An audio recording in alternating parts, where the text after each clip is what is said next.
Rachmaninov's music always finds a way to touch our hearts.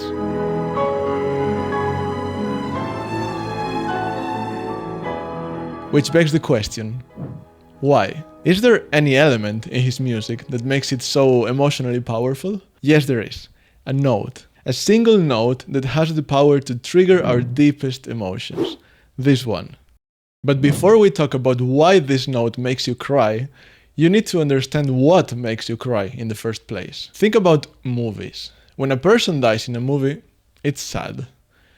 But when a dog dies... Remember, you're a great dog, Marley. You're a great dog. Yeah, exactly. But have you ever wondered why we react so strongly to a dog dying in a movie? Let me show you something. This is Lucy. She's my #1 fan. She always sits on the piano here when I practice, and she listens to me. I love her. And now you love her too. And this is a dangerous kitchen knife. You perfectly understand both things separately. But if I do like this, now all your emotional alarms are blasting. Sorry about that, Lucy. I love you. I just needed to prove a point. This is the most powerful emotional trigger that we have inside us. The clash between what we love and what we hate. In a single word, the bittersweet. Lucy is very sweet, and this knife is bitter and aggressive. Likewise, a dog dying in a movie has two elements. The dog is the sweet, and the dying is the bitter. So next time you watch a movie or read a book that makes you feel emotional in some way, try to spot that bittersweet contrast. You'll start noticing it everywhere. And music can do the same thing. Two opposite emotions at the same time. It all comes down to a single note. Many composers knew about it and used it in their pieces, but no one exploited it like Rachmaninov.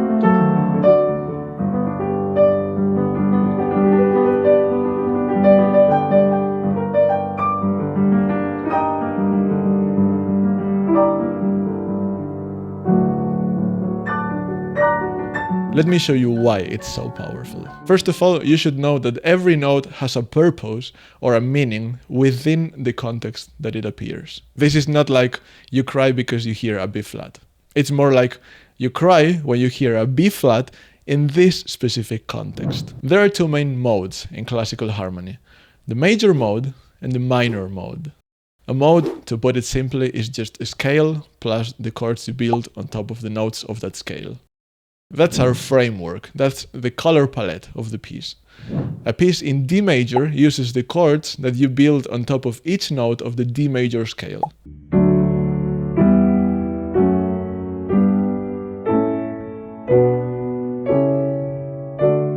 And a piece in D minor uses the chords you build on the minor scale.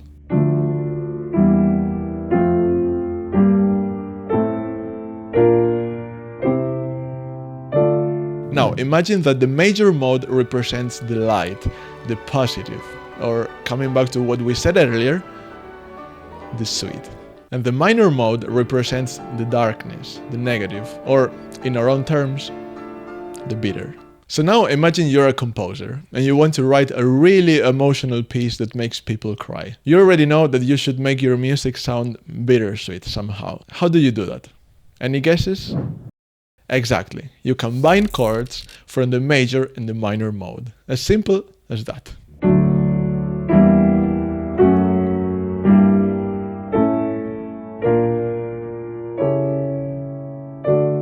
The only rule is we can't touch these four chords. They are the cornerstone. If we are in D major and we change any of these four chords, it doesn't feel like D major anymore. That's not what we want. We want to sound bittersweet, but still at home somehow. So the remaining chords that we can borrow are the second, the fourth, and the sixth chords of the other mode. And it sounds especially powerful when we are in the major mode and we borrow them from the minor, not the other way around. And now look, what's the common note between all three chords?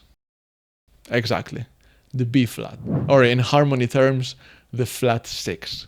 Which means we just take the sixth note of the major scale and we bring it down half a step. That's our bittersweet note. Look at the culmination of the Cadenza in his third concerto. After an intense build-up, which feels like climbing Mount Everest, we arrive to the top at D major.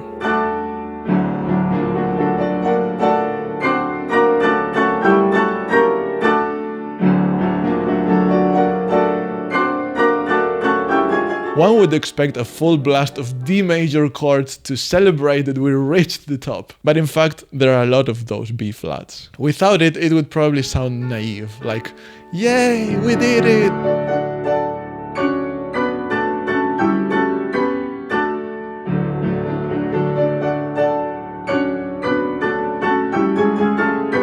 But those B flats remind us of the incredible effort it took us to get there. They remind us that we are exhausted, we are out of breath, and our body is just destroyed after so much climbing.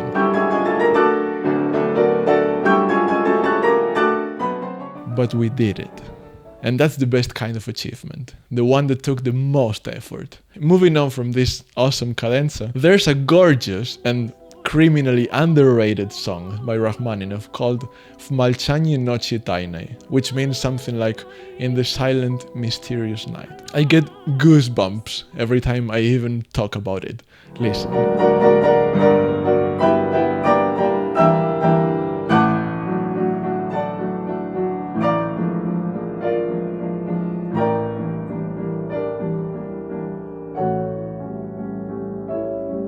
And when we thought we would get back home safely to D major, Rachmaninov hits us with the most heartbreaking single note he could ever write.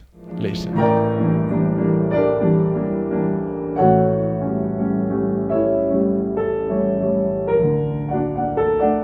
Of course, he could just not resolve to the main D major chord. Of course not. He had to make us cry for the last time with that single note.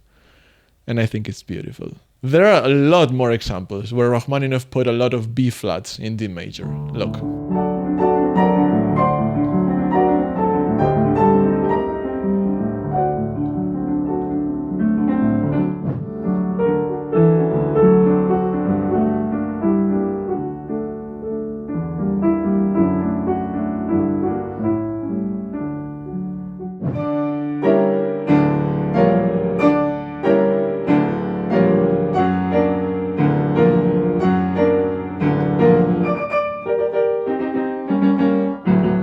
But of course, this is not limited to D major. He uses that flat 6 on every single key. For example, if we are on the scale of E major, the 6th note is C sharp. We bring it down to C natural, and as a result, we get one of the most touching moments in the history of classical music.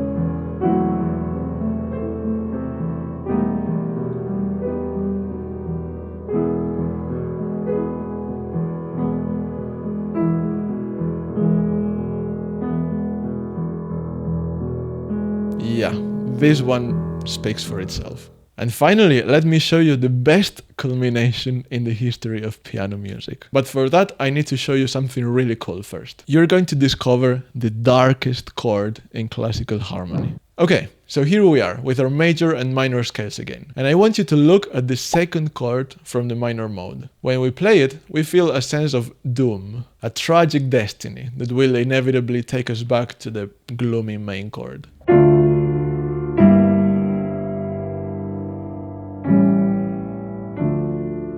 Alright, so now let's do something crazy. Let's bring down the root note of the chord. This chord is so dark, so grim, that even the sad resolution to D minor feels like a relief.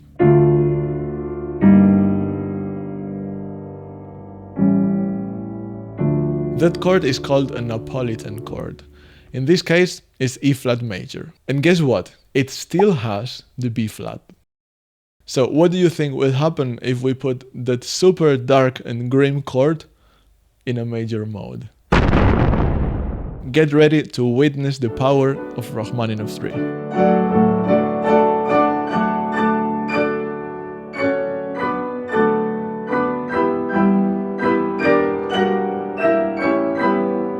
At this point, we are in the key of E. As you already know from the last example, the flat 6 on the E scale is a natural C.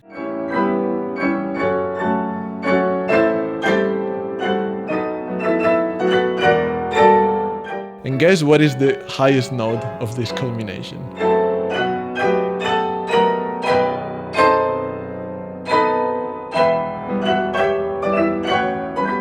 A C natural. But this is not the darkest chord yet.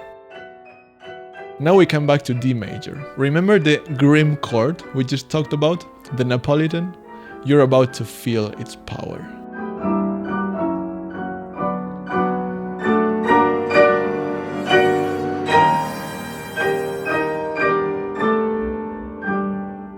And if you look at the top note in the melody, what is that note again? Exactly, a B flat. For a pianist, playing this ending is like reaching nirvana. It represents the whole process that took you there. You spent a long time struggling with every technical passage, you practiced every day like crazy until exhaustion. You may even have felt crippling stage fright before the start of the concert. And at the end, you're there, at the top of your craft, leading an entire orchestra behind you, playing the most incredible piano piece in the history of piano music. You suffered, you went through the worst, and at the end, you won. This is not my experience though. I've played other concertos, but not this one yet. So if you, my viewer, have a conductor friend who might be up for it, definitely put me in touch with them. And right after the Cadenza, we have an awesome octave passage to wrap up the whole concerto.